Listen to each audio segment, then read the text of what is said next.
several threats to President Cyril Ramaphosa. Cape Town Mayor Jordan Hill-Lewis and CEO of a Cape Town-based company has been postponed to verify the accused's address. Philip Masango made his second appearance in the Cape Town Magistrates Court today.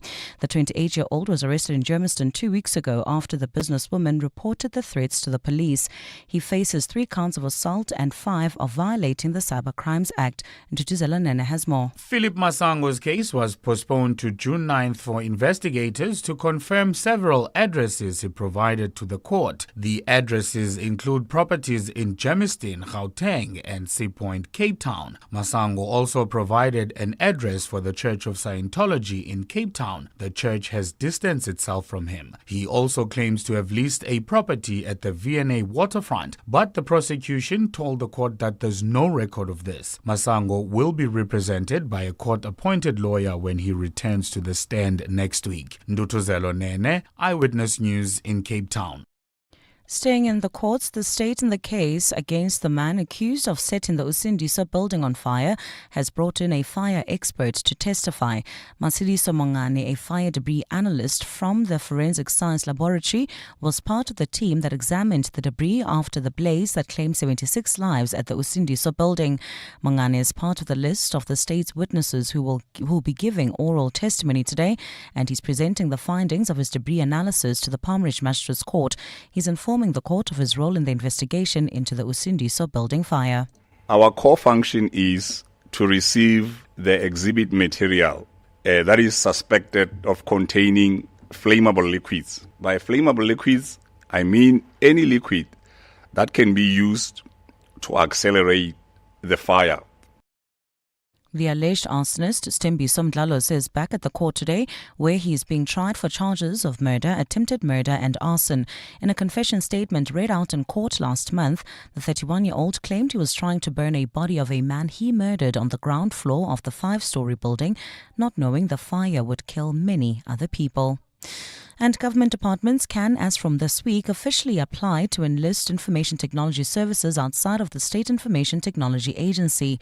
Communications Minister Solly Malatsi has outlined the procedure for departments to follow in new regulations published in the Government Gazette. This is one of several decisions taken by Malatsi that has put him at loggerheads with Parliament's Portfolio Committee. A department wishing to deviate will have to show that CETA can't meet its requirements and that a private service provider can do so quicker and cheaper. Lindsay Dentlinger has more. A department requiring IT services will have to issue a notice setting out the business case and the specifics it requires. CETA will have 10 working days to respond whether it has the capacity to provide the services within the requested timeframe. If the agency fails to respond or responds that it's unable to meet the requirements within the timeframe, or that it can provide the services but not in the specified period, a department can procure the necessary services or goods in line with the general procurement prescripts, if it believes a private provider can do so quicker and cheaper. The private procurement must, however, be in line with the standards set by the agency. The new regulations officially came into effect yesterday. At a meeting of Parliament's Standing Committee on Public Accounts last month, CETA said it was being unfairly blamed for poor service to departments, providing only around 30% of services, with most taking charge of their own internal networks. Lindsay Dentlinger, Eyewitness News. And on your roads, all lanes on the N3 toll route near the roadside Reeds interchange in the Free State have been cleared to traffic following this morning's blockade. A number of trucks obstructed the flow of traffic in what was believed to be an orchestrated demonstration. This resulted in a gridlock on the busy interchange. COO Tanya Dugra says while the road has been open to traffic again, motorists are still advised to approach the area with caution. N3TC thanks all motorists for their patience and understanding and expresses our gratitude to all our road incident management system partners for their combined efforts to open the road as quickly and safely as possible. Gold's trading at $3,346.98 an ounce. The rand's at 17.93 to the dollar, at 24.25 to the pound, at 20.46 to the euro. Brent crude oil's at $64.84 a barrel. Well, at this stage, if you're heading towards Pretoria in the Centurion area, there's bumper-to-bumper traffic. This is on the N1 northbound. Between the N14 Brakfontein interchange and Boeta Avenue, it looks like there's an accident scene there. There's also slow-moving traffic if you are leaving the Joburg CBD. That's on the M2 westbound, approaching the Main Reef Road, between Main Reef Road and the Crown interchange. And finally, if you are in the Bedfordview area traveling towards Alex, expect some delays on the N3 northbound between Van Buren and the Gilulis interchange. Look at your weather. Clear skies in Gauteng this afternoon. Temperatures are peaking at highs of 21 and 22 degrees. The top story in Eyewitness News this hour. Police are investigating a case of murder following the grim discovery of a mutilated teenage girl's body in an open veld in Relebogile. EWN, in touch, in tune, and independent. For the latest, visit ewn.co.za or download the EWN app. 702. We're listening to you. You're with Relebogile Mabotja Live, streaming countrywide. on the Prime Media Plus app. DSTV channel 856 92.7 and 106 FM.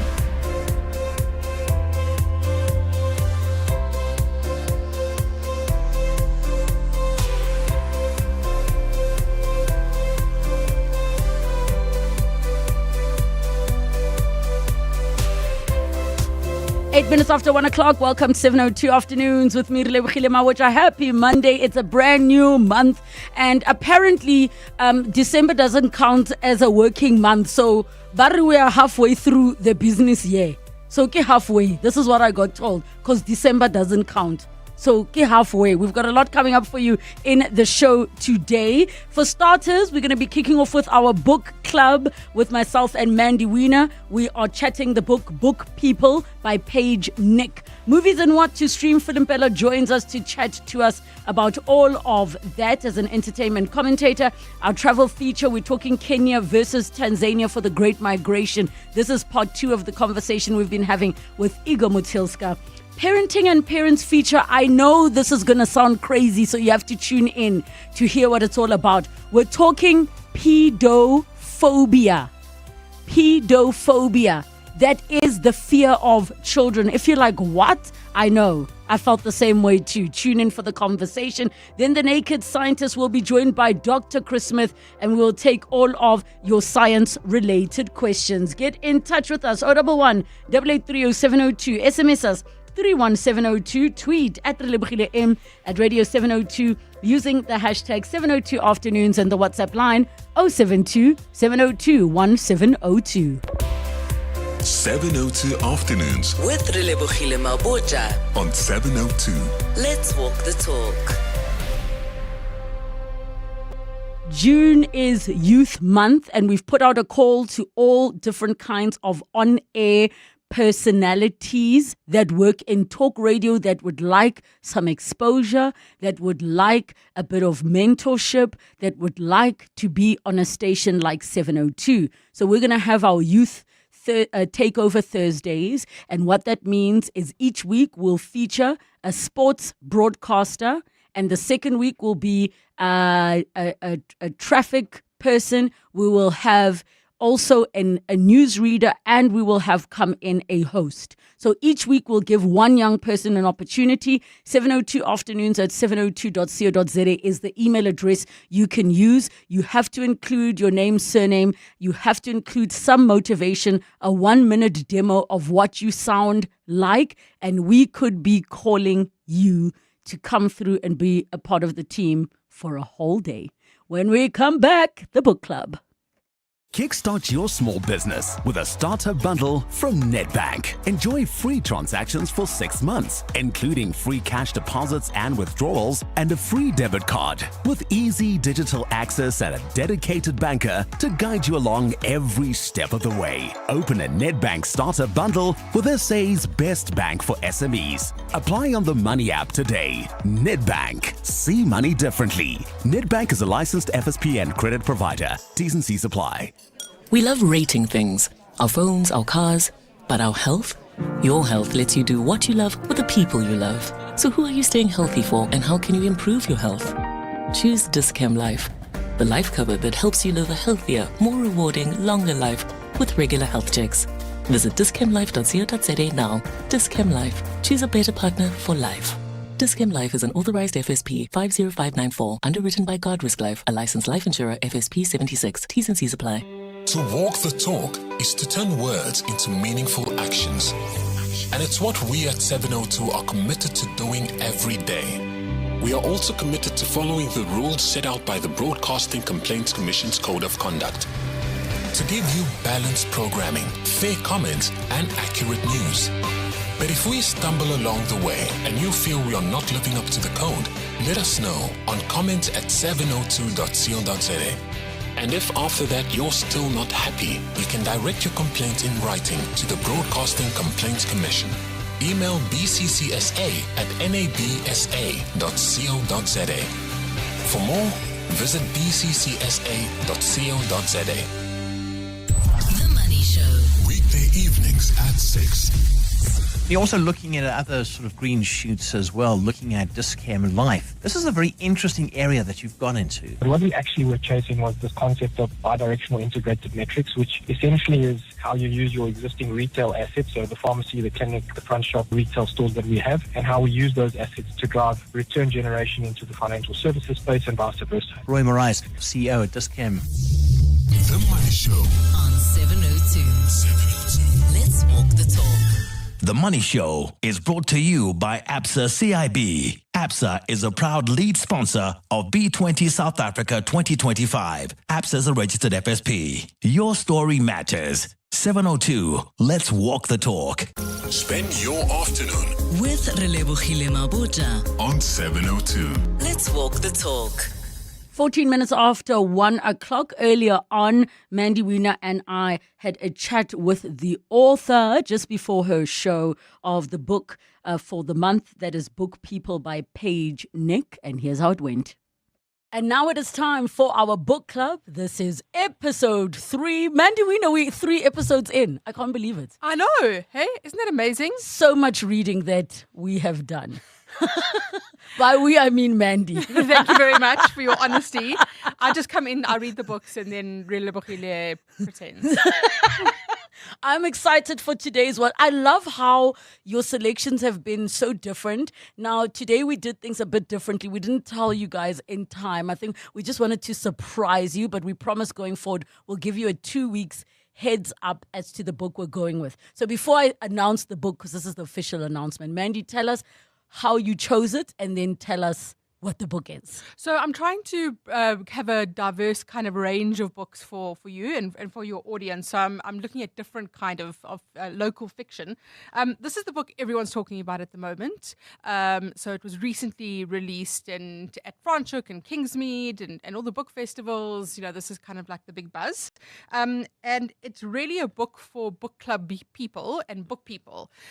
Because have you heard of the Facebook group, the Good Book Appreciation Society? I've heard of it, yes, I have. Okay, so it's fabulous. I'm a member, and it's where people go to review books and chat to each other and share recommendations. So Paige Nick runs that Facebook page. Oh! She runs the Good Book Appreciation Society, and she was like, they always say you should write about what you know. So she wrote a novel called Book People, based on the drama of that group, although that group is not even dramatic.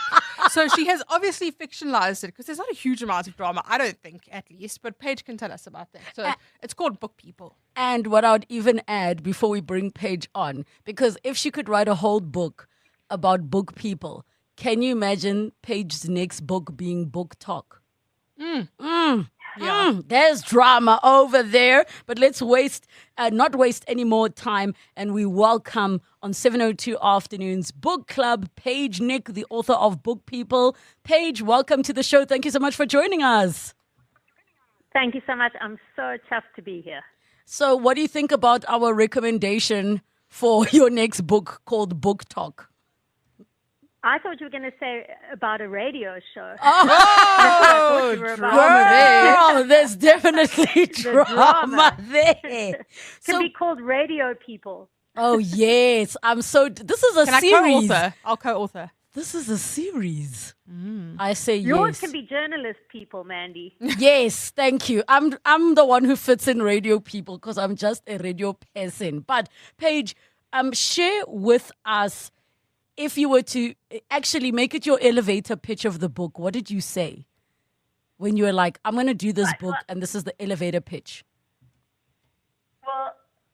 elevator pitch would be that it's about the crazy things that book people do. We do these really weird things. We buy books when we already have a huge pile of books. We get very excited about books we haven't read yet. We get even more excited about books we've loved, and even more excited about books and authors and people we hate. It's also a bit about cancel culture and the weird things that people do online that they would never do in real life. People do pretty bad things. So you take the worst of what you've seen on the Good Book Appreciation Society, which I always thought was pretty civil and respectful, and you turn it into this book about some of the worst behaved people you could imagine. So Norma Jacobs, your average accountant, runs this book club, and then there is this deranged crime writer who flips out because there is this very negative review, and he has this very public meltdown, and he gets cancelled, his events get cancelled, and he just behaves badly, and then it all kinds of takes a bit of a twist. I don't think the people on the Good Book Appreciation Society behave that badly. I would say that there's a 5% of posts that you may have missed, because there are a couple of real hot topics. If anybody mentions Trump or Musk or J.P. Peterson or any of those kind of hot topics, or a book about Israel and Palestine or Russia and Ukraine, things can really get quite heated and out of control on the page. And then there have been another few small instances where authors haven't taken bad reviews well. So I took this kind of behavior and I escalated it. And I kind of took everybody to the worst of themselves. So I took little things that have actually happened on the page and I really escalated it. I think what I absolutely love about what you're sharing is, you don't have to be a book person or a big reader to connect with a book like this, because we find little cosms of communities that probably display those types of things that you've included in the book. What I'm curious about is that balance between the authenticity and the performance part, because there is a big performance part in how people present themselves on social media, especially when you want to sound deep and smart and all of these things. I'm curious as to how you created that balance, or was it really about, no, I'm going extreme and all the way? I'm so glad you pointed that out, because we're all on the WhatsApp groups. And we're, if you're not on Facebook, maybe you're on a WhatsApp group. We're all on that neighborhood WhatsApp group or the school PTA WhatsApp group. And in all these places, or on X, or on Instagram, or on TikTok, or on BookTok, in all of these places, there are people behave in a very specific way. There are the people who are always complaining about everything. There are the people you recognize. There are the people who are always trying to make peace and love. Let's not fight. Let's be kind. There are the people who are appropriately woke. There are the people who are overtly woke. So whether you're on Facebook or just on your neighborhood WhatsApp group, I just try to explore all these characters that we recognize from the digital world that we live in today. And, we say things to people online that we wouldn't say in real life. If you got into an argument with somebody in the queue at a bank or at a dinner party, you would just kind of be semi-polite and walk away and say to your partner later, I didn't really much like that person. But online, the gloves are off. And people go a little bit crazy. Like they say, don't read the comments. People go a little bit crazy. So I was kind of feeding into that nuance of how we live online and how we become different people online. I love that you can identify the different characters, and they are the characters that are present on every Facebook group and every WhatsApp group. So you've absolutely nailed that, and it's funny, it's entertaining, and of course it does speak to a serious issue as well. Harry Shields is this crime writer who loses his mind and has this spectacular public meltdown. As an author, I'd like to please take umbrage with how you have depicted authors. Mandy's taking things very personal. Paige, be careful. It would never occur to me. Mandy, have you ever gone into a bookshop and you ever gone into a bookshop and moved your book around? I have not. I have not. You moved. You know where she moved it to? She moved it from where it was to. You see the number 1 slot. She moved it there at the airport. I see it.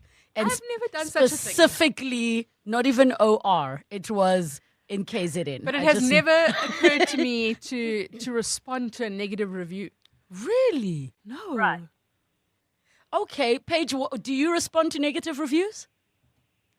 I don't respond. I don't respond to negative reviews, but I also don't mind negative reviews. So there is this thought process, and it happens on Good Book Appreciation Society quite a lot. I don't think that there is such a thing as a bad review. I think there's a negative review, and I think there's a difference. I think sometimes you can hear or read a negative review, and it can make you want to read a book just as badly as a positive review. Because sometimes somebody will say, well, this happens, and I really didn't like it. And I think to myself, that sounds quite nice. I think I might like that. And then it pulls into question the reviewer, and I almost want to prove whether I think they're right or wrong. And I think there is something about a negative review that can be positive in the end for a reader. I love Harry's argument in the book that in order to be qualified to write a review, you can't just be a reader. You have to actually be a writer. It's like people who comment on parenting actually have to have children. And I don't, Right. Well, funny that's enough, I don't think that's the case, yeah. Yeah, that's a view that's completely opposed to my own view. I wanted Harry to be kind of that difficult person who has an opposing view. So I think anyone can review anything as long as they're honest about it, but then they also have to be willing to be proved incorrect by other people. You know, if somebody reviews a restaurant and says it's not so great, somebody else might review the same restaurant and say that it's the best restaurant they've ever been to. We all have different tastes and opinions, and I fed a lot into that in the book. In terms of the literary scene, what in the book is not as fiction as fiction, especially for those that don't live in that world? Well, I do tend to say that in this novel, at any point, it's 0 to 100% fiction. So there are pieces in the book that are actual 100% verbatim from the Good Book Appreciation Society post, because you could not make this stuff up. There's one post specifically where somebody in real life, Kathy Park Kelly, one of the members of the group, took a book out of her library, and found that somebody had crossed out all the swear words in the book. Then that person had taken it back to the library. Somebody else had checked it out of the library, and they'd rewritten the swear words back into the book, and with a nasty note that said, how dare you change the author's writing? And these readers have had this long conversation in writing in the margins of this book, and you couldn't make that up. So there are pieces that are verbatim from the page and from people's real book experiences. And then, of course, when Harry gets fully cancelled and he literally loses the plot, that goes very much into a fictional space. There hasn't been an author on the page who's committed any kind of crime. Nobody in the group has gone into a coma. The police haven't been involved. So there are things that are 100% nonfiction and things that are 100% fiction, and it's up to the reader to read it and feel for themselves what they think is real and what they think is fiction. Okay, Paige, so here's the question then. Should we create a new genre for what your novel is, considering what you said, that it is fiction with sprinkle of nonfiction? I love that. Fictional, non-fictional fiction. Yes. Fictional non-fiction. I absolutely am obsessed with that. Paige, just closing and final thoughts that you'd like to share with all of the listeners about this book? Well, I think if you're looking for an enjoyable read, if you want to take your mind off, step out of the world where terrible things are happening in the world, and you want to have a really enjoyable read where you recognize yourself and you recognize your neighbors and you recognize the people around you, this is a book that you will read through quite quickly, and I think you'll have a good time. And I think that's important in the world today. I had such a good time reading this book. It was excellent writer avoidance for me, author avoidance. So don't tell our shared publisher that one. Thanks, Paige. So is that, I just want to get clarity, right? I'm not taking responsibility for this one. Wait, I want to get clarity because I'm not an author yet. We are getting there. I'm not an author yet. Just to clarify, what Mandy just said is that you read to procrastinate on your own writing. 100%. Is that what she's... Oh, my God.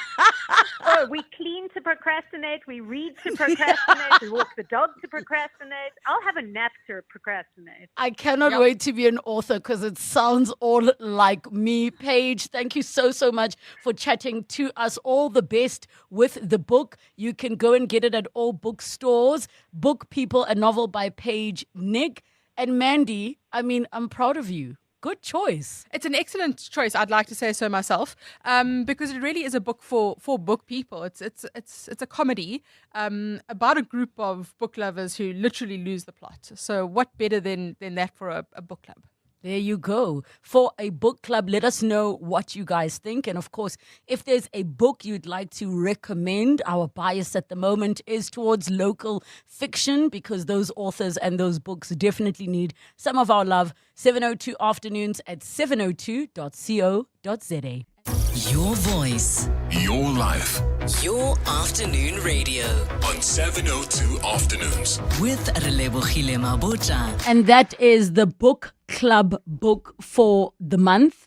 And I think that there are some very interesting things that you can find there because in essence, it is a satirical love letter to the book industry. In as much as the author is sort of taking, the worst bits and putting them into this book where some of it is completely nonfiction and other parts are completely real. I am thinking to myself, have you ever had a war of words in the margins of books that you were renting or rather taking out from the library? Because the story that she shared with us about the one person who took a book from the library that went and deleted all the swear words just for another person taking out the book to go and rewrite the swear words. It turned into a back and forth war of words. And in many ways, I'm so intrigued by this because our back and forth of war of words right now is in real time. Can you imagine having to hold on to the anger, waiting for the book to come back to the library, as opposed to what we get to do now on Twitter, on TikTok? You can respond in real time. But I think it's absolutely fabulous. The name of the book is Book People, and it is by Paige Nick, Paige Nick, Paige Nick. And the reference that they were speaking of, that Facebook group where so many of these stories came from, especially for those of you that are avid book readers, the Good Book Appreciation Society. And that's what it's all about, where you can go and share a space with those that love to read the way that you do. 702 afternoons at 702.co.za for any of your recommendations. It's 1:30.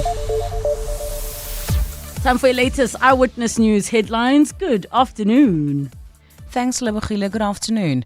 Police are investigating a case of murder following the grim discovery of a mutilated teenage girl's body in an open veld in Roodepoort. 14-year-old Lukhona Fossa was reported missing over the weekend, and police say her body was found by a passerby yesterday afternoon. In the courts, a mother who allegedly sold her 2-year-old son to a sangoma for 75,000 rand will remain behind bars.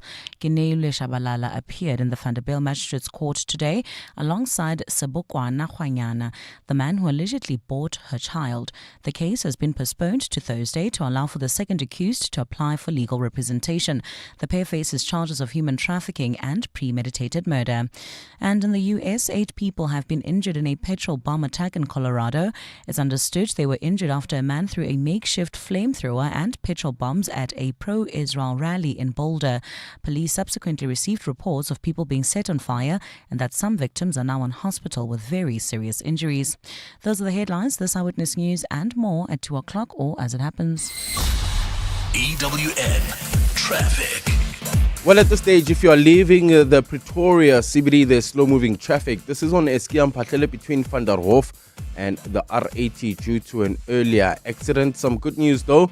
That accident seen in the Midrand area, N1 North near Allendale, has been cleared and traffic is now free-flowing. However, if you're in the Kempton Park area CBD, there's slow-moving traffic. This is on Pretoria Road between CR Swart and Plain Road. Also, if you are leaving the Joburg CBD, there's slow-moving traffic on Main Reef Road between Anderson and Nasrec Road. Look out for those faulty traffic lights in Bryanston at Winnie Mandela Drive and Sloan.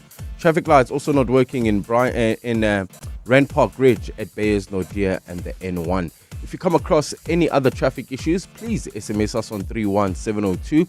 We are also on X at EWN Traffic. There's more EWN on air, online, and on the EWN app. Bongani Bingwa, 702 Breakfast. Weekday mornings, 6 to 9. Olorato Mongale, a 30-year-old psychology student, was brutally murdered in May. And yesterday, she was laid to rest. What conversations do you think we ought to be having as a society? It begins with the family, socializing their children correctly, particularly their boy children, that you should not abuse any woman and they must be respected, etc. Minister Cindy Sue Chikunga. Bongani Bingwa, 6 to 9. On 702. To celebrate a year of ABSA Home Loans partnering with Relebogile Mabotja's Masterclass feature, 702 will be hosting a live outside broadcast at Prime Media Place to celebrate all aspects of home ownership. And if you'd like to join us at our offices in Sandton this coming Wednesday, the 4th of June from 1 p.m., please send an email with your details to contact@702.co.za. Seats are limited. And there might be a prize. I can't say for sure, but come through and you get to ask all of the questions you'd like to of our guest experts. Contact at 702.co.za. ABSA Home Loans and 702 look forward to hosting you this Wednesday. Hi, I'm Lewis Hamilton. Victory demands everything, but the journey is never solo. My team carves the way, data and innovation are my compass. This is how today's champions are made. Drive your success and trade like a champion. CFI, a global leading broker now in South Africa. Access over 15,000 instruments, advanced trading tools, 24/7 support, and superior trading services. Visit cfi.trade today. CFI Financial is an authorized financial services provider. CFI, empower yourself. Hollywood Bets is giving you an all-access pass to the mesmerizing Marvels of Mzansi. Stand a chance to win a share of 300,000 Rand in cash or one of 2 VIP Hollywood Bets Durban July experiences. Bet 10 Rand or more on selected Bet Games Live Casino from 19 May to 19 June. Play your cards right and you could experience the magic of SA's premier horse racing and social events live. Bet now. T's and C's apply. Hollywood Sportsbook is a licensed betting operator. Hollywood Bets supports responsible gambling. No persons under the age of 18 are permitted to gamble. Winners know when to stop. South African Responsible Gambling Foundation toll-free counselling line 0800 006 008 or WhatsApp help to 076 675 0710. Infrastructure connects economies, finance powers the vision. This week on 702, RMB Africa Focus explores how financial solutions are enabling the infrastructure that drives real economic change. Join award-winning journalist Crystal Orderson as she sheds light on the financial innovation and major infrastructure projects that are reshaping the future of African cities, industries, and trade routes. That's RMB Africa Focus on 702 Breakfast with Bongani Bingwa on Tuesday and 702 Drive with John Perlman on Thursday.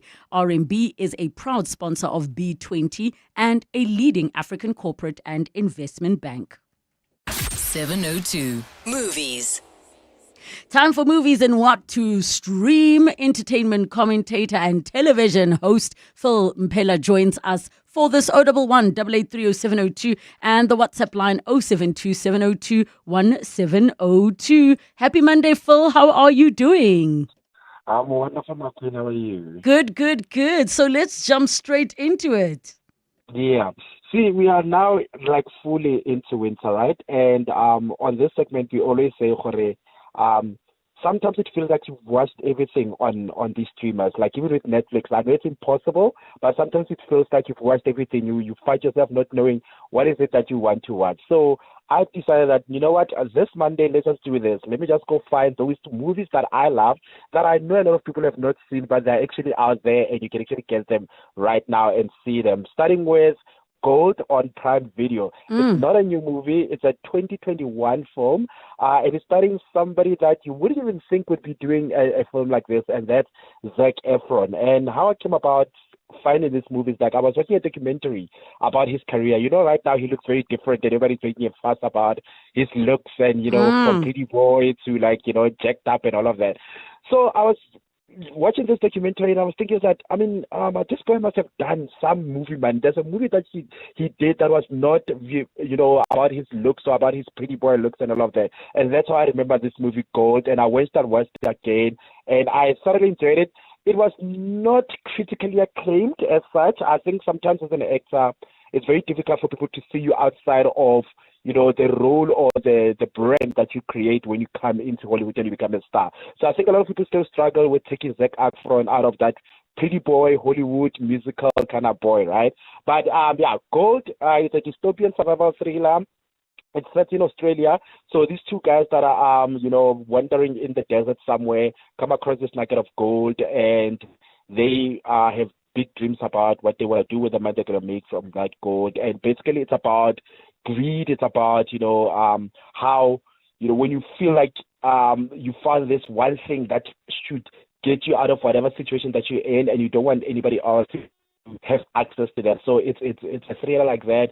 It's an amazing performance from my point of view. It gives you a different perspective of Zac Efron's range as an actor. And I think if you haven't watched it, go check it out. It's on Prime Video. It's available right now. It's simply called Gold.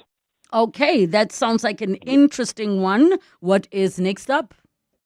Next up, we go into Netflix. There's a film in Netflix. It's also not a new film. I think it came out between 2021 and 2022 as well. It's a film starring Sandra Bullock. So we've seen Sandra Bullock in dramatic roles before. Like, as we all know, she won an Oscar for a dramatic role.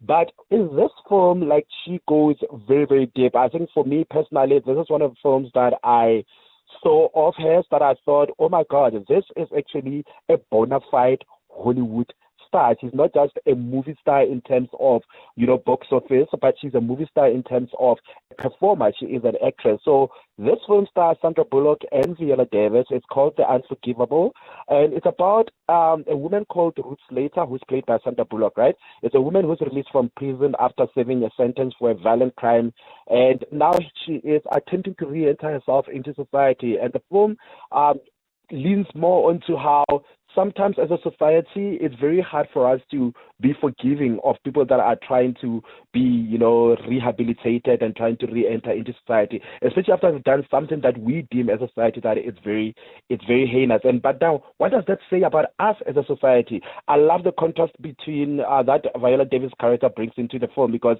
it gives that, because as a black woman, there's a line in the film that I love where she says to her husband, your black sons will not be given, you know, the opportunity that you want me right now to give this woman, the grace that you want me to give this grace, the grace that you want me to give this woman, because they would be dead. And when you think about what's happening in America and what's happening in society in general, that hits a little bit harder. So the film is called Unforgivable. It's available on Netflix. It's a slow burner. It's very deep. So please don't, be warned about that. It's a very deep film that's going to make you think, that's going to make you, you know, think about a lot of things that are happening right now. Oh, it's on Phil, Netflix. I watched this film when it came out onto, I can't remember where it was. Mm-hmm. And it is so exceptional.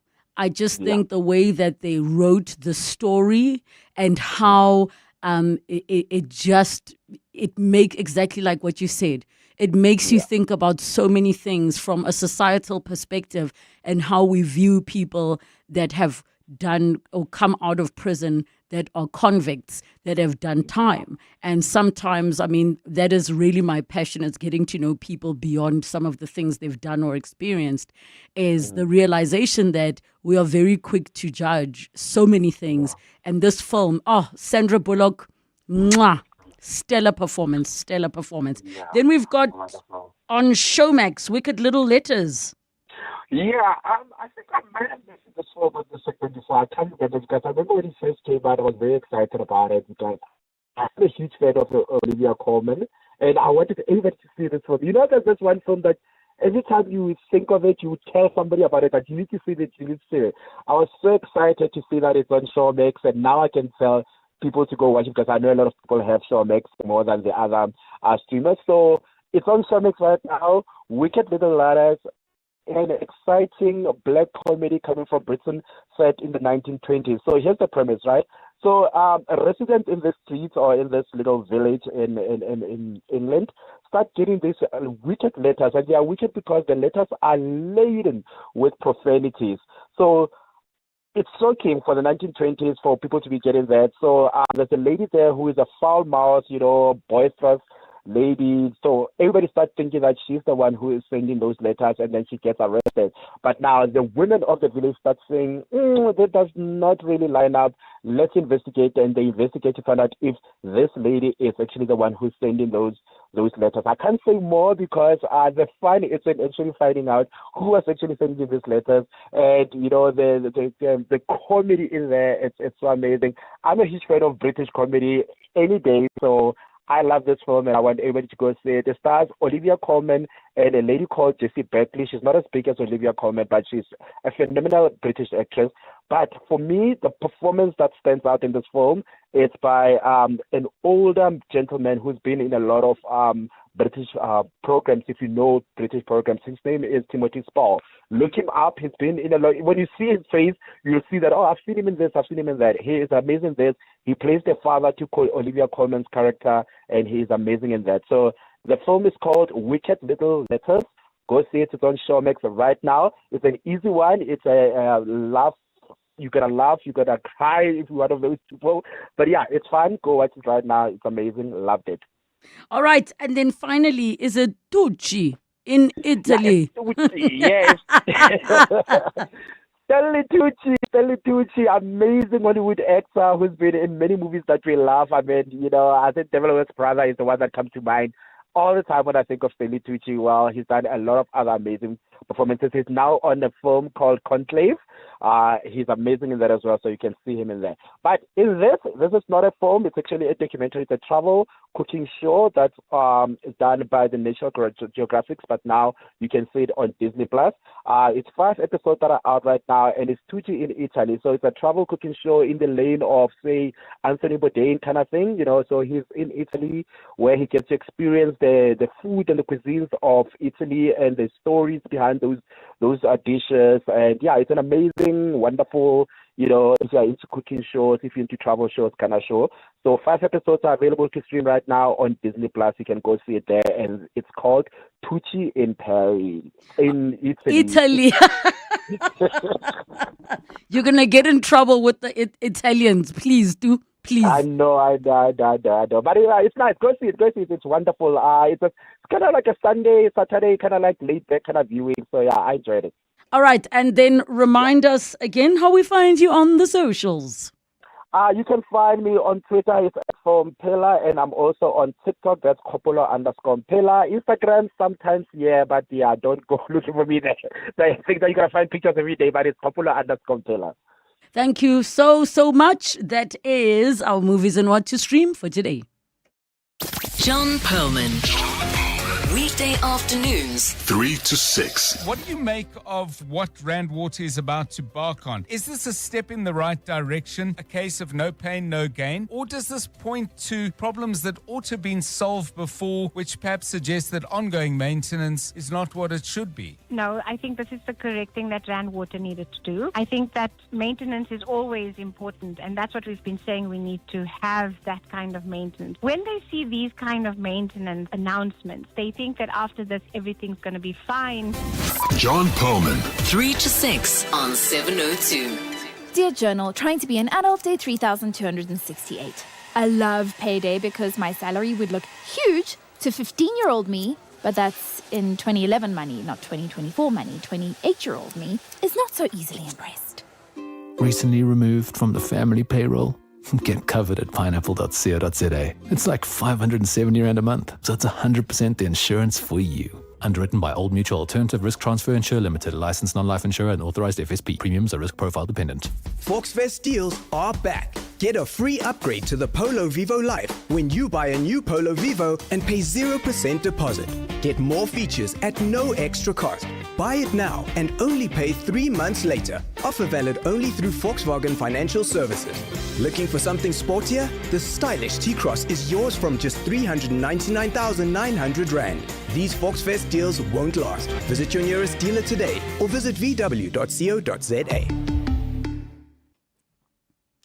Every small business owner knows that you got to dream big to achieve even bigger. And Nedbank Business Ignite on 702 understands that it takes guts and determination to show up for your customers and expand your business and your bottom line. That's why we're looking for all the SMEs of Gauteng that dare to reinvent, expand and shake things up. You could win 200,000 Rand in cash and 200,000 Rands in an advertising package to help you chase your small business dreams. So if you're a small business that dares to level up, enter on igniteyourbusiness.co.za for Nedbank Business Ignite on 702.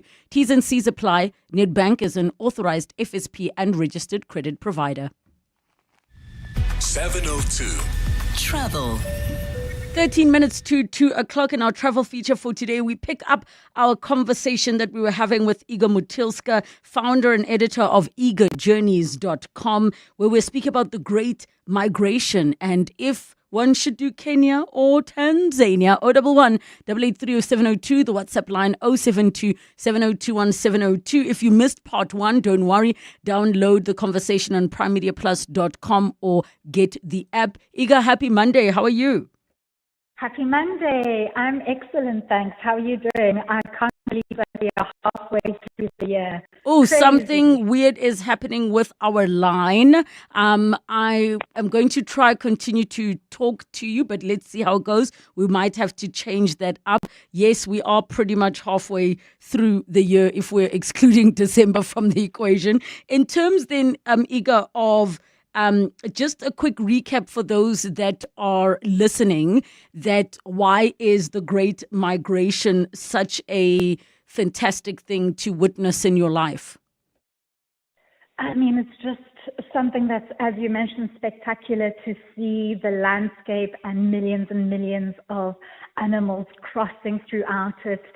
You can see those dramatic river crossings over the Mara and Grumeti River, where you've got wildebeest leaping and obviously crocodiles waiting, beneath the water.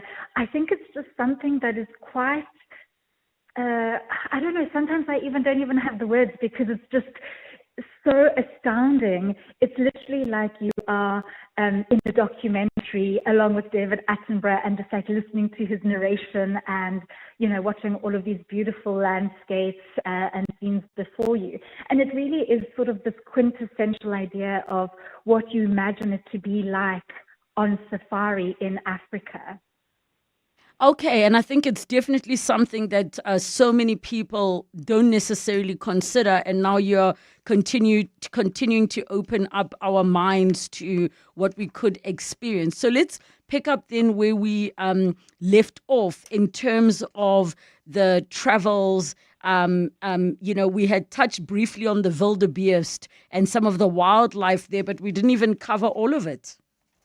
Yes, certainly.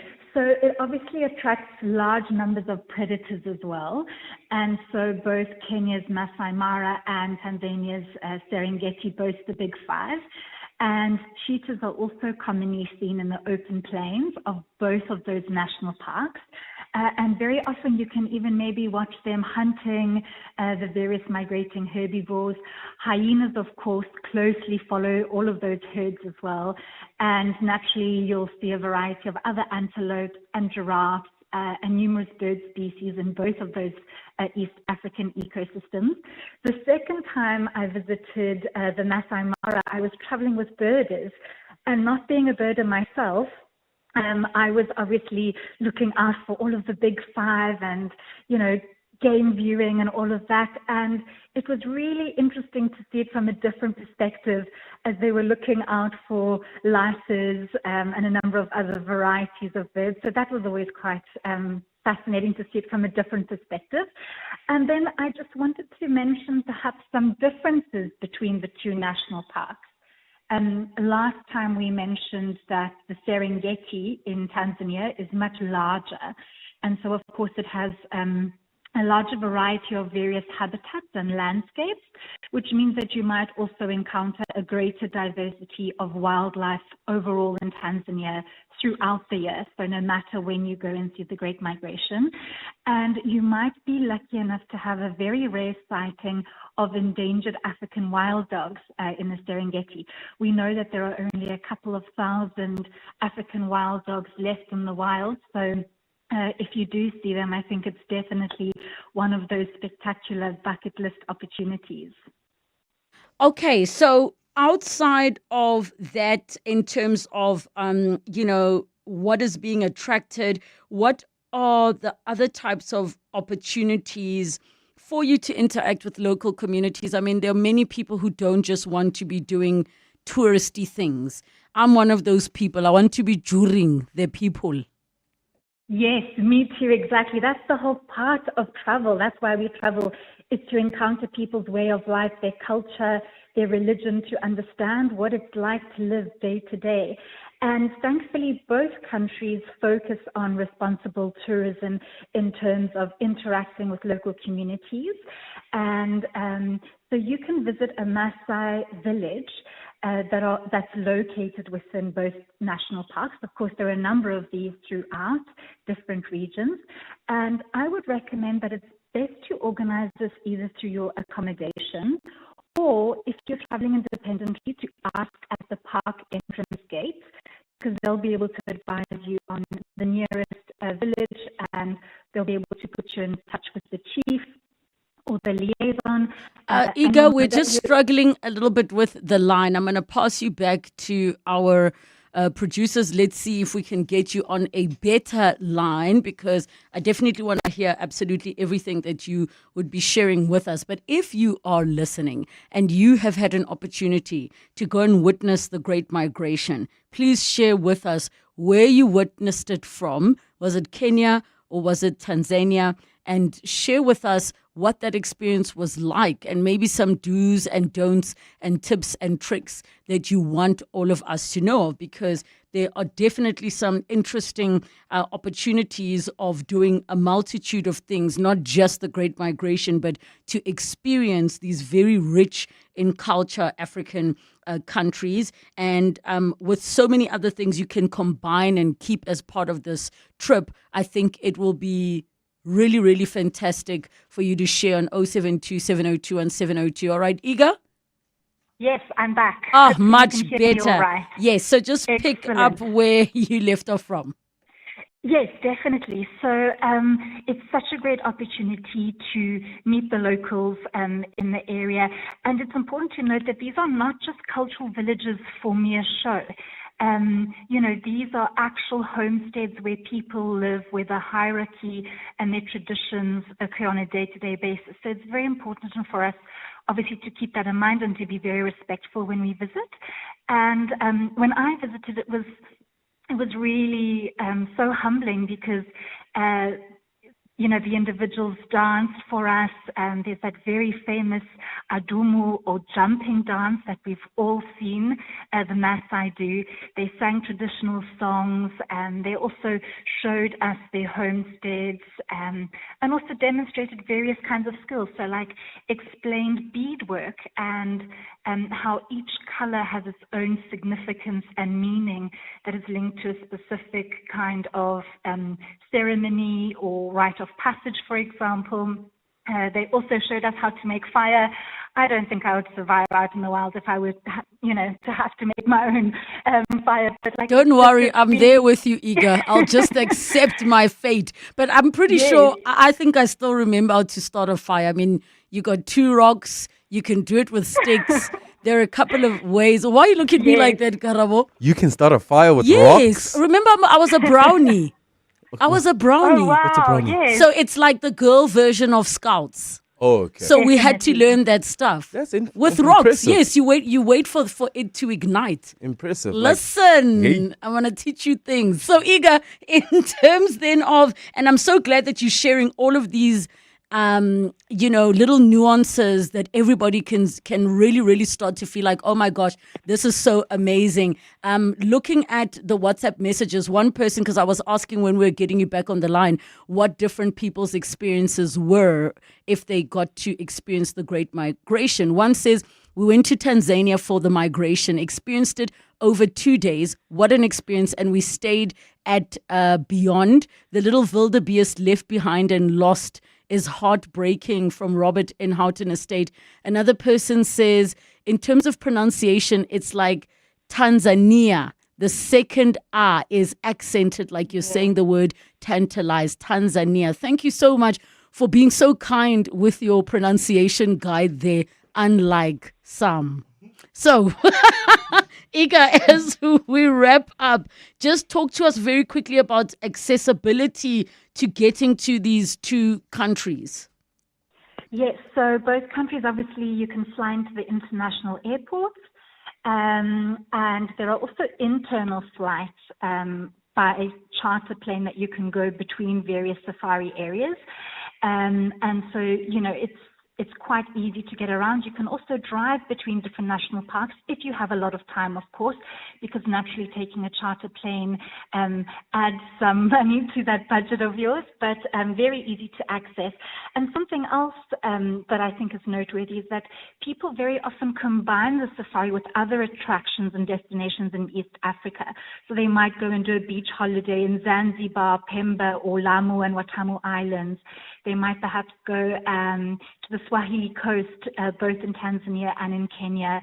There are numerous marine national parks along the coastline as well, where you can do scuba diving and snorkeling. And some other brave individuals also go and do mountain climbing up Kilimanjaro, obviously the highest peak in Africa, or Mount Kenya. So you don't just have to go on safari if you're already going. Oh no, the way we are being sabotaged by the lines. But what I will recommend to each and every one of you, go to eagerjourneys.com. Iga Motelska, cover at this and tell me, I think we need to talk about this, because I think there are many people who know nothing about this. So joining us for this conversation, and we take your calls with your questions and comments, 011 8830702, the WhatsApp line 0727021702. Dr. Anele Siswana, licensed clinical psychologist. Thank you for coming through. Welcome to the show again. Hi, Anele. Hi, Nerukile. Yes, we got you now. Are you well? I'm very, very well. It's been a long time. It has been indeed, but I continue to stalk you online, so it's okay. Thank you so much. All right, so let's talk about this term. And I'm not sure if it's a new thing that came about, but when I had to think about the term pedophobia, I never imagined there was ever such a thing. But knowing as human beings that we have a range of experiences and fears that might not relate to something, in inverted commas, logical, like a person who has a fear of snakes, for example, they don't even want to see the toy. Like, even though they just don't even want to see the toy. So I really wanted a moment to chat about this. I think it's important first to note that we make diagnosis on the basis of what we call the Diagnostic Statistical Manual for Mental Disorders.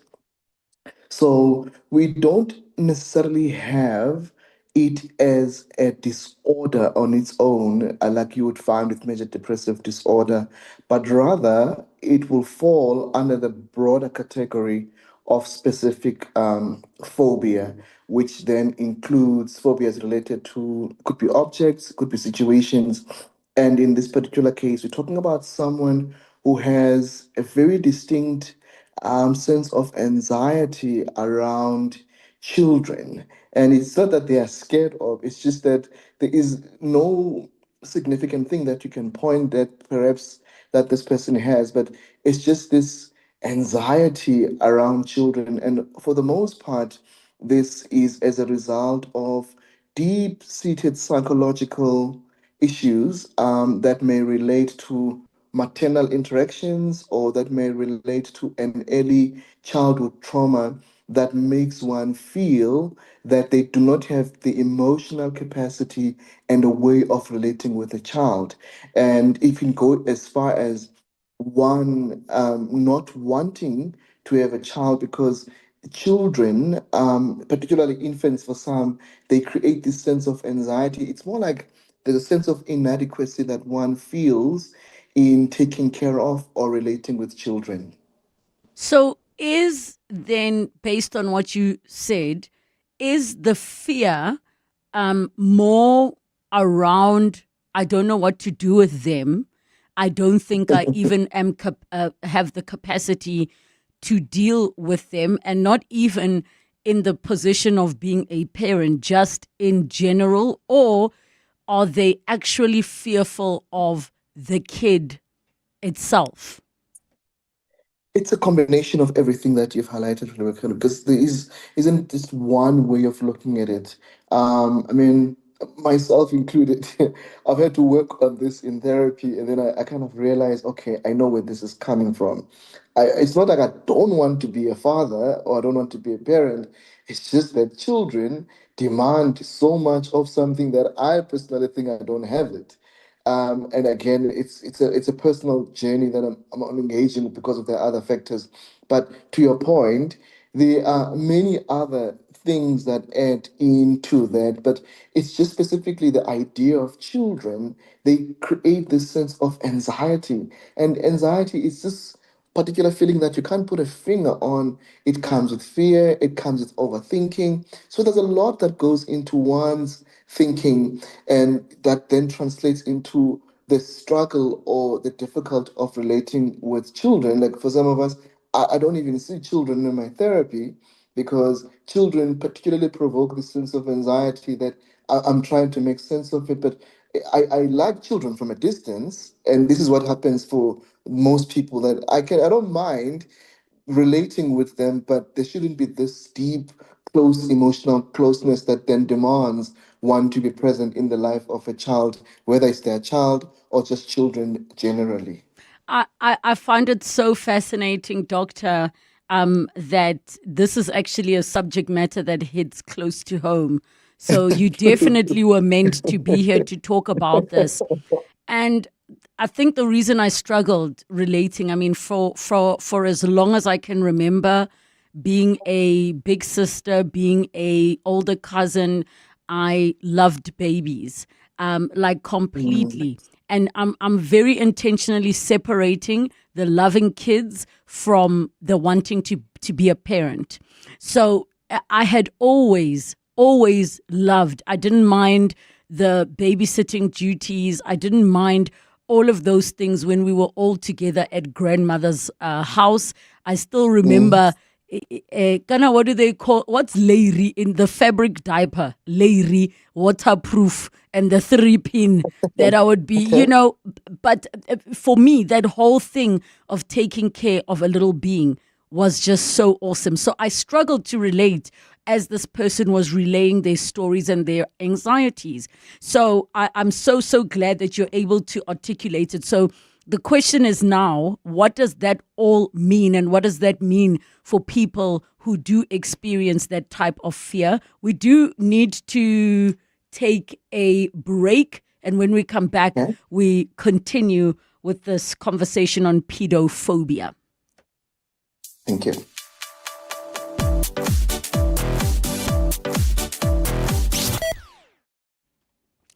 The Johannesburg Philharmonic Orchestra presents the Winter Symphony season, featuring performances by world-renowned conductors and soloists. Programs include favorites by Mozart, Beethoven, Tchaikovsky, and Rachmaninoff. The season opens on Thursday, the 5th of June, and runs until the 26th of June, each Thursday evening at the Linda Auditorium at 7:30 p.m. These superb concerts are not to be missed. Tickets are available through Quicket or visit jpo.co.za for more info. The OUTsurance pointsmen know that every car on the road carries a story. There's a car with a work commuter. She's done this route 1,000 times. Perhaps she's daydreaming of a different job or just counting down to the weekend. The Outsurance pointsmen know it's not just another car in traffic, it's anticipation on the move. Every story's different and every story matters. That's why the Outsurance pointsmen have been doing what they do since 2005 in proud partnership with 702. Outsurance is a licensed insurer and FSP. Honey, what are you doing? I'm stretching for tonight. I thought you're not dancing at bachelorette parties anymore. Baby, we need the money to put Johnny through matric mos. And what's the police uniform for? The clients feel safer when I wear it. No, man, just sell your bucky to We Buy Cars. They give the best prices and they pay you within minutes. Okay, but can I just go and dance one more time, please? You know how much I love it. No, the buyer's already on his way here. Wow, okay. Strapped for cash? Just sell your vehicle to We Buy Cars. The easiest way to sell your car by far. Every small business owner knows that you've got to dream big to achieve even bigger. And Nedbank Business Ignite on 702 understands that it takes guts and determination to show up for your customers and expand your business and your bottom line. That's why we're looking for all the SMEs of Gauteng that dare to reinvent, expand and shake things up. You could win 200,000 Rand in cash and a 200,000 Rand advertising package to help you chase your small business dreams. So if you're a small business that dares to level up, enter on igniteyourbusiness.co.za for Nedbank Business Ignite on 702. T's and C's apply. Nedbank, an authorized FSP and registered credit provider. Parenting and Parents on 702. 18 minutes after 2 o'clock, Parenting and Parents feature, where today we are talking about pedophobia, the fear of children. Your calls with your questions and comments, 011 8830 702 and the WhatsApp line 072 702 1702. We are chatting to Dr. Anele Siswana, licensed clinical psychologist, on this.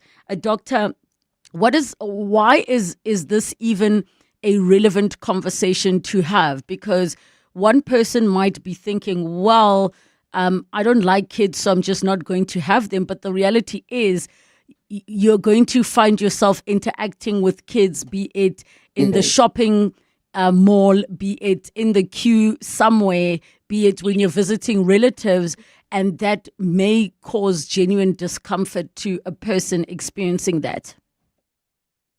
I think it's important because for as long as anything, we always say in psychiatry and in clinical psychology, for as long as there is what we call significant impairment, that this presentation somewhat takes away a level of normalcy or some level of making you unable to engage with day-to-day realities of life, then that warrants for further assistance. And in my case, it's a matter of, as a psychologist, always asking the question, how come do I find this experience difficult for me? And obviously the question then would then be, how come children pose this sense of anxiety when you relate with them? And then in therapy, you would begin to understand perhaps something relates to that experience. Hence, it is important to try and understand, why do I behave the way that I do? And what is the impact of my behavior? Because it's important that, again, we look at the type of therapy that then works. Obviously, when working with phobias and anxiety-related disorders, cognitive behavioral therapy is the most effective tool because it really works with cognitions. And maybe you realize that this belief, this core belief that this person has around the fear of children or relating with children, perhaps needs some form of it being challenged and modified so that you can have a different way of looking at it. But the most effective way that might work therapeutically is what we call psychodynamic, which psychodynamic looks at unconscious behavior, unconscious patterns that we are not aware of. And perhaps there is a lot of maternal, a lot of child-related complexities, which might be childhood stagnation, which might be something that particularly happened in the life of this person who experiences this phenomenon. What I found really interesting, Doctor, is how the pedophobia can be associated, or rather other phobias being associated with the pedophobia. For example, if you struggle with a misophonia or germophobia, you might then, as a result of that, view children as tiny germ carriers, which of course they are. And then because of that, then develop the pedophobia. Yeah, it's a very tricky one when you think of it that way, clinically.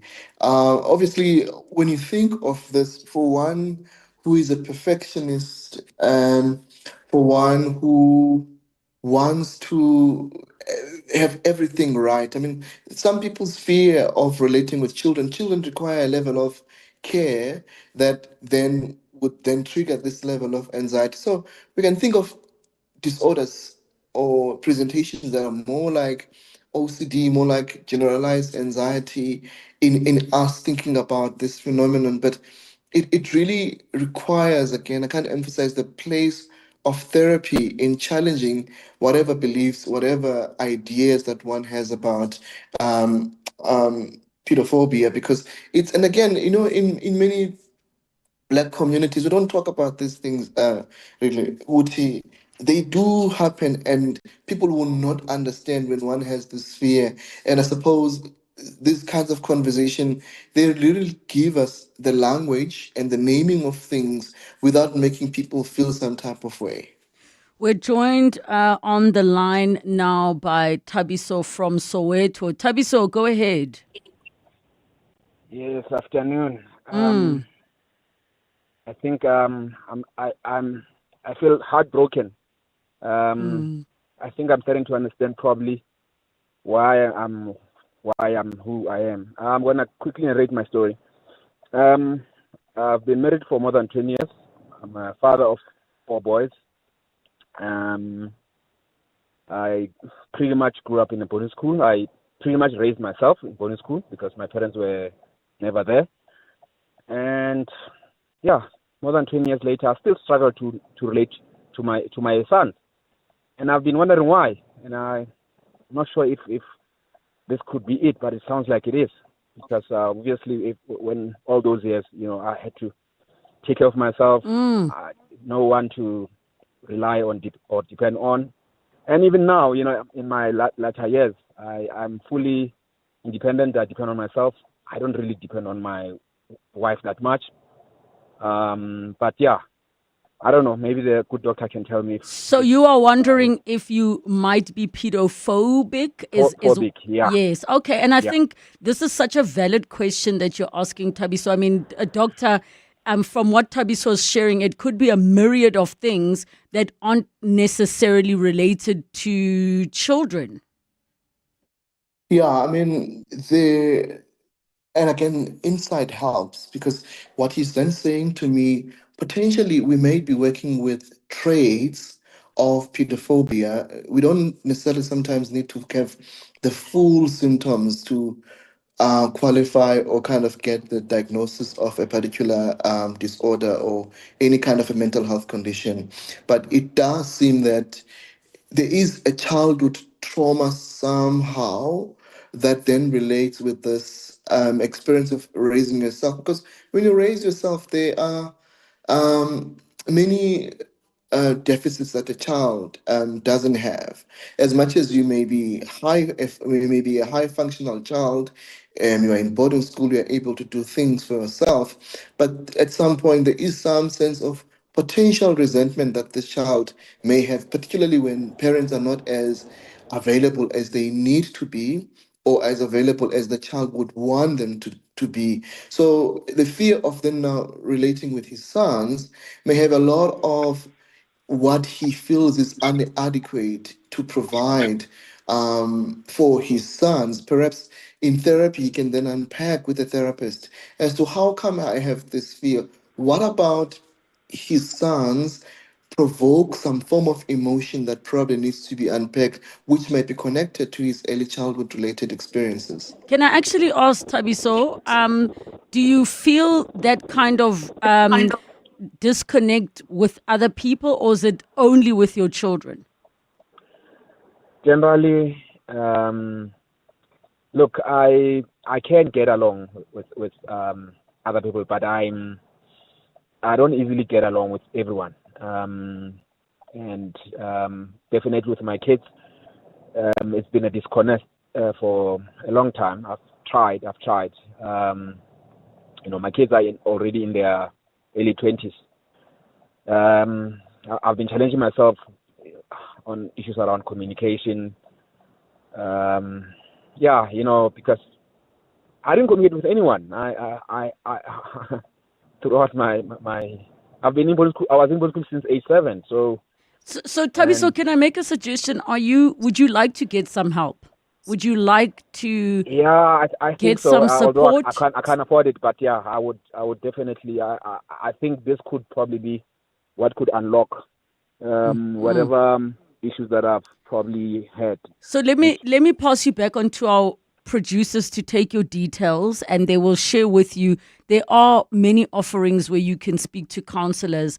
Doctor, just in a case like Yaga Thabiso, because obviously we're in an era where we want to label everything, and when it comes to matters of psychology, it can take a while to get a, in inverted commas, formal diagnosis, if we're going to call it that. But more importantly, from what I'm hearing, I mean, it also sounds like there is a possible hyper-independence, something going on there.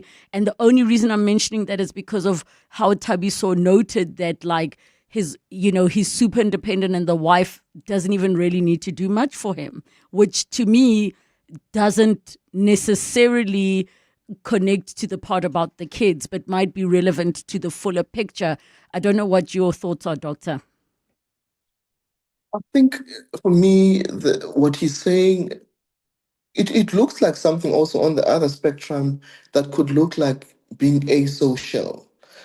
This idea of struggling with human interactions, and you often take yourself out, or you do not want to engage with people because there's some sense of anxiety that you feel around human interactions. And people probably who grew up alone or who were loners and all of that potentially can be asocial for the most part, even though the idea of being asocial is a thing that could also be as a result of a symptom of depression, because when you're going through difficult things, some people, they prefer to be alone and kind of be in a space where they are on their own.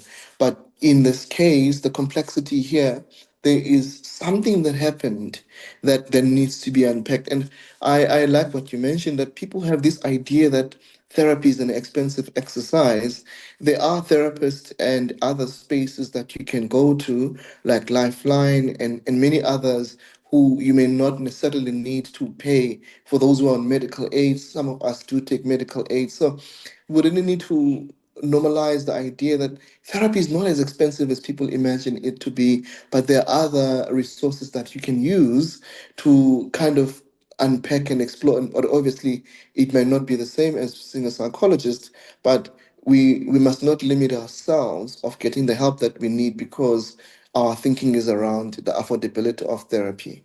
And yes, I will make sure that I share some of those details with everybody. Doctor, thank you so much for your time and sharing with us such an interesting concept. I hope you will listen in as Dr. Chris Smith comes on in the next half hour. I'm going to ask him from a scientific perspective what the brain tells us about such phobias. All right. For those who want to get hold of me, they can get hold of me on bookings at analysiswana.co.za, as well as 072 048 6361. Thank you so much, Doctor. It's just after 2:30. Time for your latest in Eyewitness News headlines. Good afternoon. Thanks, Relebogile. Good afternoon. The Gauteng Education Department is providing counselling and trauma support to learners and teachers at Uksasaletu Secondary School in Bramfisherville in Johannesburg. A grade 8 learner from the school, 14-year-old Likona Fossa, was reported missing over the weekend. Her body was discovered mutilated in an open veld in Roodepoort, west of Johannesburg, yesterday afternoon. Police are investigating 2 counts of murder and 1 count of attempted murder following a shooting incident at a liquor outlet in Barberton in Mpumalanga. Preliminary investigations reveal that a group of armed suspects stormed the outlet yesterday and opened fire. 2 people were killed as a result of the shooting. They were declared dead on arrival at a nearby hospital, while the 3rd victim is still receiving treatment in hospital. And in Turkey, Russian and Ukrainian delegations are in Istanbul for a second round of peace talks hours after both sides carried out overnight attacks. Yesterday, Kyiv launched 117 drones on military bases deep inside Russia after Moscow's largest ever aerial attack on Ukraine on Saturday night.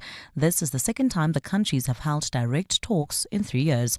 Those are the headlines. This Eyewitness News and more at 3 o'clock or as it happens. EWN Traffic.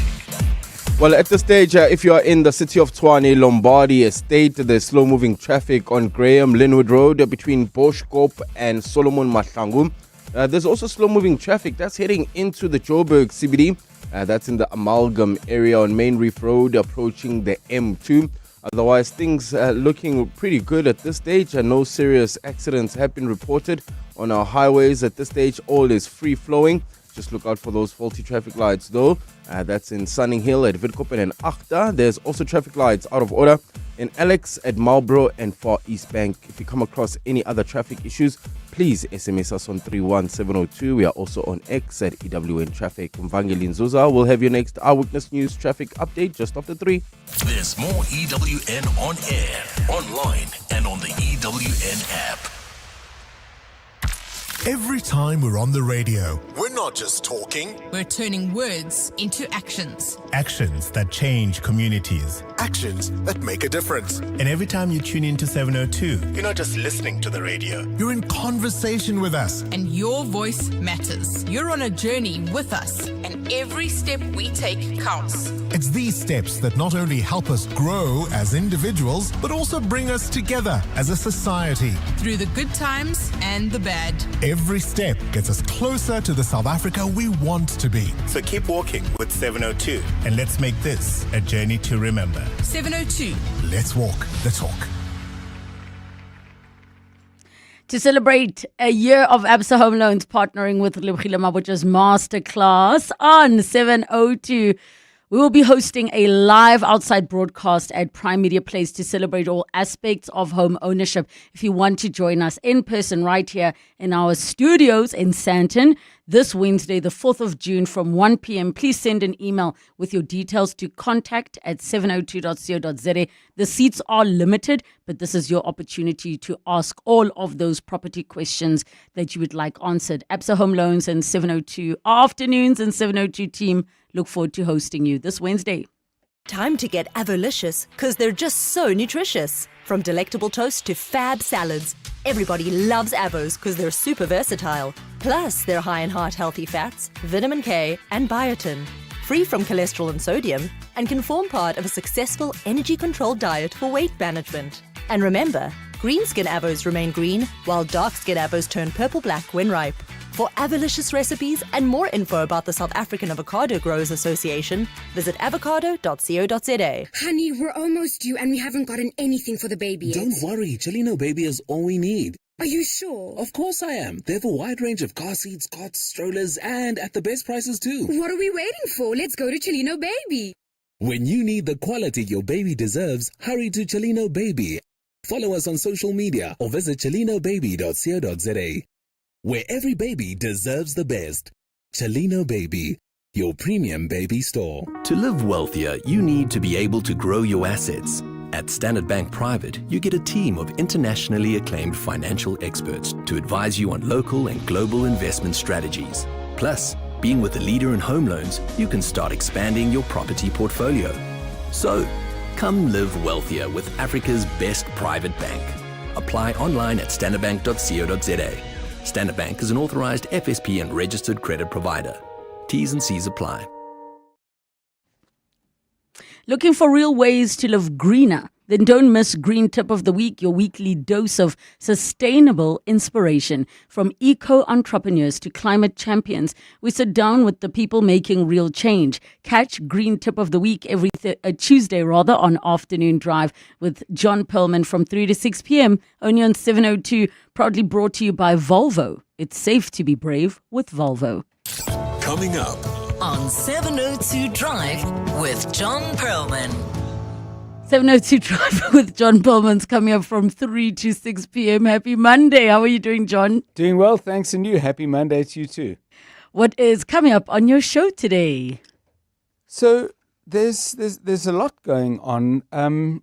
People, I guess older listeners will know about the Cradock four people who were killed during the apartheid years. It's taken 40 years, literally, for there to be a reopening of the investigation into how they died. One of the people who was killed was somebody called Ford Qalata, and his son Lucanio Qalata has written a book about his father, about the Cradock four, but has also campaigned very, very effectively for this to happen. So it began today. We're hoping to talk to him after 5. How did that feel? It's the beginning of a long process. Inquests are never quick, but, you know, he's waited for this day for a long time, as has the rest of his family, plus the family of the other people involved. So he's our guest after 5 o'clock. Suggestions about changes to the laws regarding land invasions. They've been put on the table by the Democratic Alliance. We'll talk about that at 10 to 5. The significance of their proposals is that the relevant department has said, okay, we'll look into it and we'll see if maybe the law can change. And it's an issue that doesn't just divide South Africans on political party lines, I don't think. Many people have got involved in housing and property developments, even maybe an agricultural product, where land invasions have been an issue. And stymied the progress of that development. So I think there's wide interest. We'll hear what they've got to say. As a side issue, I suppose, coming out, or a spin-off issue coming out of the tragedy with Olurato Mongale, one of the people originally arrested, turns out that the person who died in his encounter with the police had actually taken this guy's ID documents. Yep. And the question we wanted to ask is, why do we have the whole RICA process if it's so easy for people to steal people's ID documents, use it to validate SIM cards, etc.? I mean, is the process effective? And if it's not, why do we have it? Yep. So that's a question we'll be exploring after 4 o'clock. And then we'll talk to some scientists who have discovered that you can maybe do important things to make a medical difference by using cashew nut shells. Who'd have thought? Oh. I'm keen to know how they found that out in the first place. I mean, you know, if we're just knocking around with some cashew nut shells and this idea came up, I'm sure it's more scientific and complicated than that. But I love stories about innovation and ingenuity and lateral thinking. All right, that's 702 Drive with John Perlman coming through from 3 to 6 p.m. 702. The Naked Scientist. Time for The Naked Scientist with Dr. Chris Smith. We get all your science-related questions on 011 8830 702 and the WhatsApp line 072 702 702. Doctor, happy Monday. How are you doing? Hi, Dr. Chris. Dr. Chris. I was just clicking the unmute button. Oh, there we go. And saying, happy Monday, I'm very good. How are you? I am doing well. Thank you so much. Doctor, I want to ask you what you know about pedophobia. We just chatted in our parenting and parents feature about I learned this term like recently, and, you know, this person was just expressing how much their anxiety goes. They actually have like a genuine fear of children, which I thought, wow, I'd never heard of this before. And I was curious as to what the science has to say about that.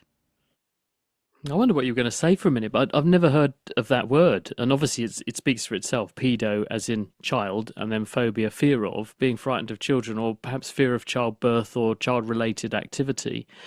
I think that some people do feel genuinely intimidated by children.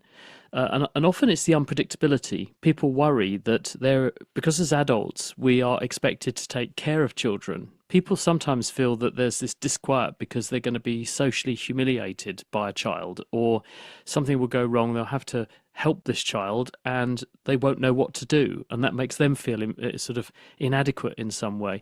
And some people genuinely just don't like children. I mean, I remember it was a bit of a shock to me having a chat to someone who worked with me, and she said to me, I'm never going to have children. And I said, oh, have you got a problem or something? And she said, no, I genuinely, I've made up my mind, I never want to have children. She wasn't even married at that time. She is now, and she's gone on to honour that promise. She's never had any children. But I just think that some people vehemently make up their mind that that children are not for them, and sometimes it is rooted in this worry about, well, how do I have a child?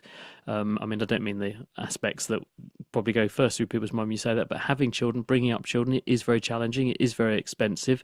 It does take a lot of your time, and some people are concerned that that isn't going to align with what they want out of their life. And unfortunately, increasingly, in many countries, that is the way it's going. And if you look at the population in the UK, we are not replacing ourselves. At least if you look at the indigenous population, not incomers, because we've got plenty of incomers, but we've got people who are indigenously in the country, they're not replacing themselves. Our birth rate's fallen from about 2.1 children per woman a number of decades ago, roughly when I was born, a few more than a number, and it's now about 1.4. So our population is falling because people are choosing actively not to have children. And if you ask young people, why are you choosing not to have children, it isn't just they're frightened of children. It's a number of different elements that come into it, such as fear about the future, fear of financial impacts, and also fear about what climate change is going to do as well. So there's a whole range of aspects to this. I think it's probably a deeper problem than just somebody who says one day, I don't like kids. Yes. And that's why I thought, oh my gosh, a new term, new fear. I did not know that people could experience this even outside of just the wanting to be a parent or not. So I found it super, super fascinating. But now the lines are open. 011 883 0702, the WhatsApp line 072 702 1702. Our first question says, hi, Dr. Chris. Why do my husband's buttocks get smaller as he grows older? And he can't sit for long and now needs to sit on a pillow. Does this apply to all older men? Do they all experience this? No, they don't. And most people will complain of the opposite problem, won't they? That things seem to spread out. That there's way too much cushioning. Yeah, that's right. And what are your bum cheeks? Well, your bum cheeks are home to your gluteal muscles. And they are huge, great muscles that help you to stay upright, and they keep your hip in the right position. So that's how we can stand up. Those at the quads at the front and the glutes at the back.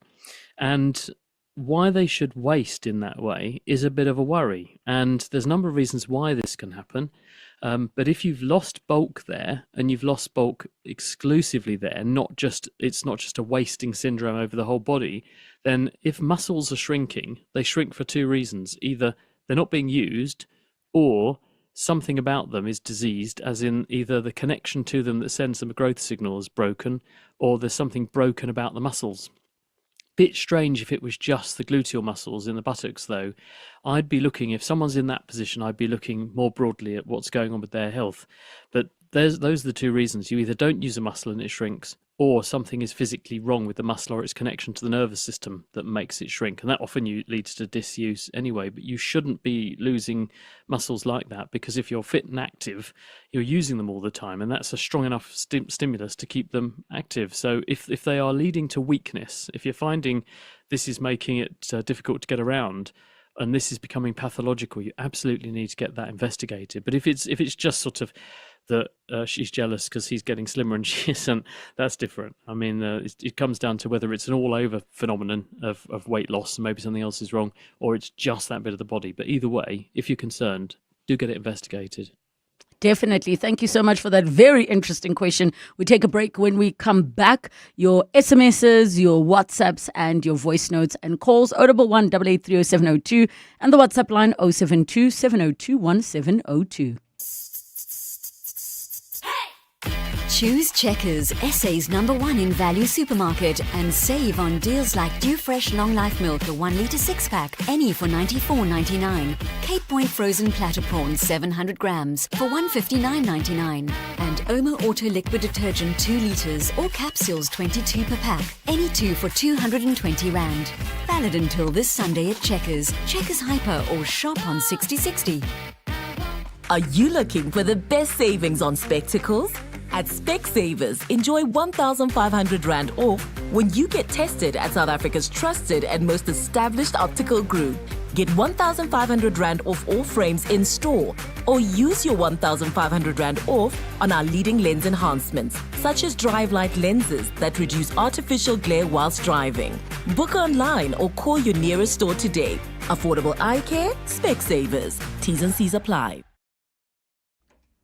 702 and ABSA Home Loans are celebrating a year of unlocking home ownership insights. Since June 2024, the ABSA Home Ownership Series on the Masterclass with me, Relebogile Mabotja, has helped you better understand the property game, one smart conversation at a time.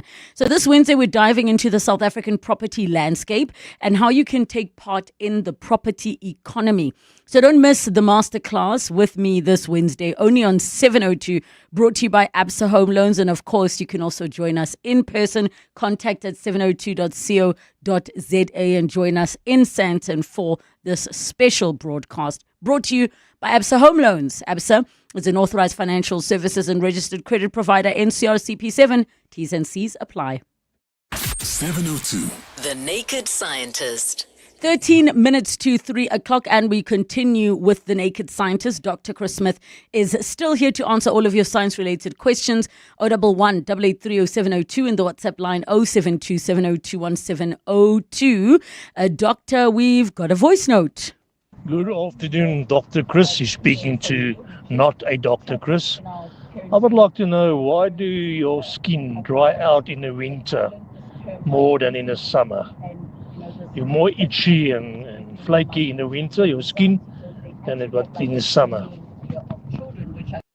Good question. I think many of us are feeling that, doctor, where you have to even, I change my skin care routine for winter. Hi, Chris. Well, I can only speculate, but one possibility that jumps to mind is, what do we do differently in winter compared to summer? Well, we dress up more, we wrap up warm more, and we also spend more time indoors compared to outdoors. So how could both of those factors play a role? Well, let's look at the clothing first. If we wear more clothing, there is a possibility we're going to increase contact between our skin and things that irritate us. Because if you have things on your skin that are, in some cases, man-made fibres, but in other cases natural fibres, sometimes we can react to those things. They can be what's called an irritant, and that irritant effect can cause scratching, which can then open up holes in the skin, which then allergens, things that we are mildly allergic to, get in, and they can set up an acute dermatitis or an eczema-like effect. So one possibility is, because we wear more stuff in the wintertime, we are irritating our skin more, and that irritation leads to drying and cracking of the skin. That's one possibility. And it could be that because we wrap up more, we've got more changes of temperature, sometimes you sweat a bit more, and that further compounds it because it changes the microbiome, the growth of microorganisms on the skin, which can also lead to irritation and itching. In winter, we also spend more time indoors, and the air indoors is often a lot drier than it is outside. So if you have dry air and you're spending more time in a dry environment, it is possible you're going to spend more time feeling your skin's dried out, and as a result, you might scratch a bit more, and that might in turn lead to more dermatitis or skin inflammation. So that would be my guesstimation as to why you notice this more in the wintertime than the summertime. Thank you so much, Chris, not the Naked Scientist, for that question. The next one says, Relebogile, can you please ask the doctor what causes itchiness in the body when running or walking? What causes what, sorry? Itchiness. I think the likely reason for itchiness when we're exercising is several things.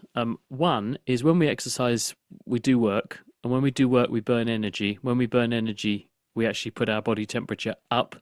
And when we put our body temperature up, one reaction is sweating. to keep body temperature the same. So some places are going to get sweatier.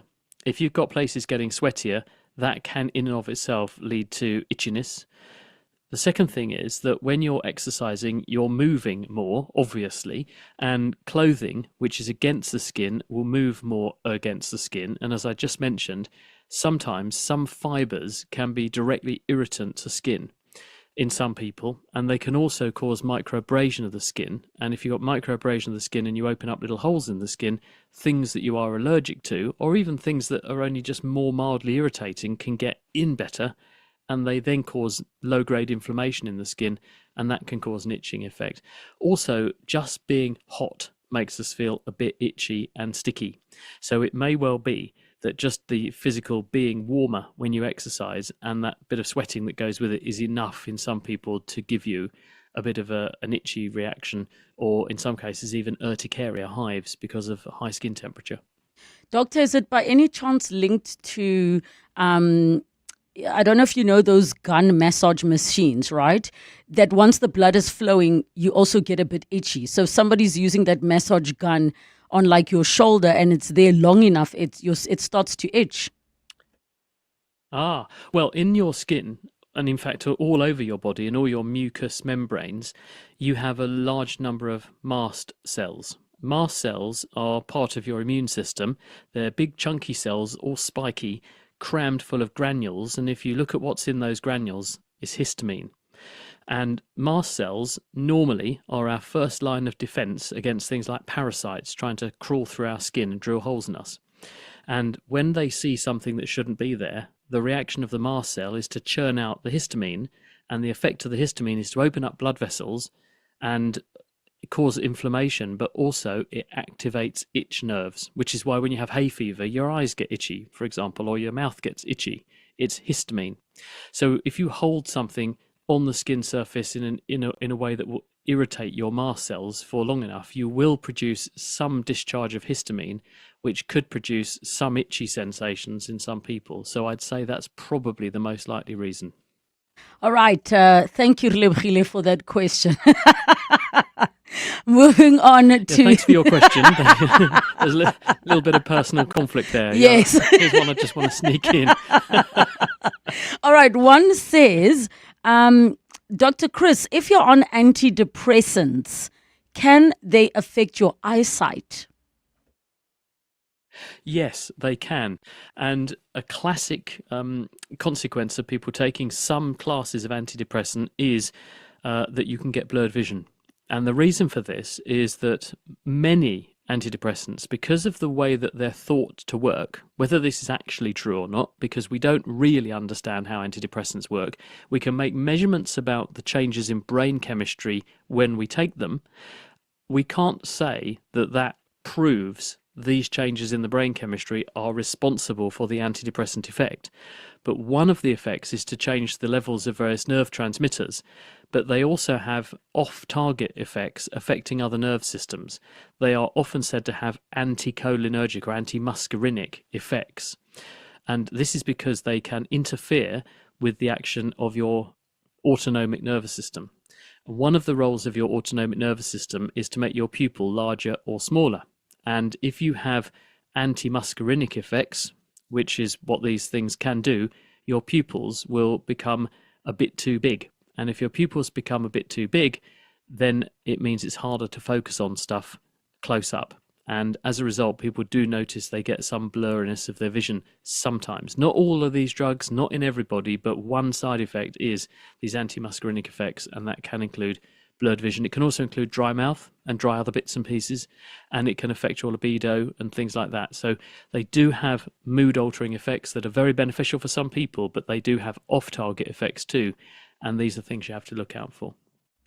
All right, another question has come through on the WhatsApp line. Please ask Dr. Chris, what causes me to have headaches if I wear anything on my head? The heavier, example, a hoodie, the item worn, the more intense the headache. My ears and neck even ache.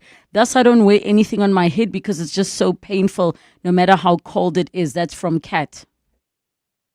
Hi, Kat. Sorry to hear that. Obviously, I don't know precisely why it might be, but I can speculate. And this is that many headaches, if you're having a headache where when you put something on your head, it then produces an achiness, this is probably a musculoskeletal ache where a tension effect in the muscles and the way that you're holding your head. And I would speculate that probably if you're putting something on your head, it's making you adopt a certain posture, which is subsequently translating into the muscle pain. And it might be that it's anticipatory because it's happened to you in the past. You now tend to hunch up and get tense because you're thinking this is going to cause a headache. And unfortunately, it then does. It's a self-fulfilling prophecy. But it sounds like because you do the thing, then you get the headache, you take the thing away and the headache goes away. I'm assuming that's the case. That is almost certainly a classical musculoskeletal head pain, and that is postural. And so therefore it's probably something to do with the way that you are adopting a certain posture when you wear these things, or you then tighten all your muscles up because you are expecting it to then translate into a headache, and unsurprisingly it then does. All right, we go to the lines. Josie and Benoni, hi. Hi. I'd like to ask Dr. Chris, 7 times cancer survivor for 35 years now. Wow. The latest one is that the one on the meningioma, they haven't radiated it on the brain. They radiated the frontal and the cerebrum. Now, last week I went for a scan, and the scan shows that I've got aorta, a nodule in the aorta artery and the pulmonary artery. So is it possible to get cancer in the artery?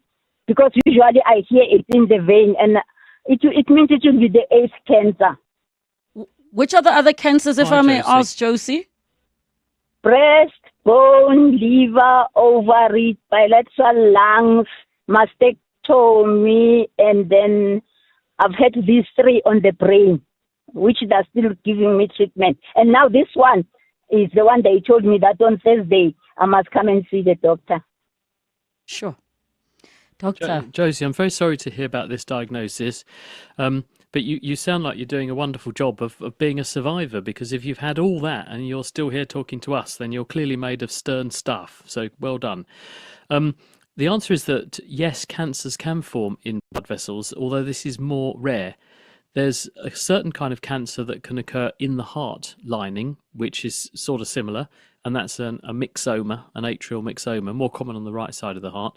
Usually, when you get a spread of a cancer, it tends to go outside of a blood vessel. And this is because cancer cells, the way they tend to spread, is they will invade into a blood vessel or a lymphatic vessel. They then go with the flow, as it were, to wherever that blood vessel goes, and then often, once they get back into the arteries, they're pumped around the body, and they'll go to somewhere where there's a very small blood vessel, a capillary supplying something, and they then migrate out of the blood vessel and into the surrounding tissue, and they set up new tumours in those new sites. And this is called metastasis. And some cancers have a predilection for spreading to certain territories. For instance, breast cancer, lung cancer, that thyroid cancer, they very much love going to bone, as does prostate cancer. Kidney cancer likes going to the bone, for example. We don't know why certain cancers have a predilection for spreading to certain sites. Things like lung cancer often spread to the brain, for example. Breast cancer will go to the liver and the brain. So certain cancers tend to go to those places, but often they're also places with a really good blood supply. So it's not that they're spreading to blood vessels, it's that the blood carries them somewhere, and then they migrate out of the blood vessel, and often places that have a high blood flow are more likely to be a target of cancer spread. But I am very sorry to hear that you're grappling with all this, and I wish you luck, and I hope you manage to get it sorted out. Thank you so much, Josie, for sharing your story. I think we must keep track of you, and you are already a survivor and a hero. Dr. Chris Smith, we're back together next time, and to everybody else, I hope you have see you, Lebo. Bye-bye. Fantastic remainder of the day. It's 3 o'clock. This is EWN. Murdered teenager's family shares details about her last moments before her death, and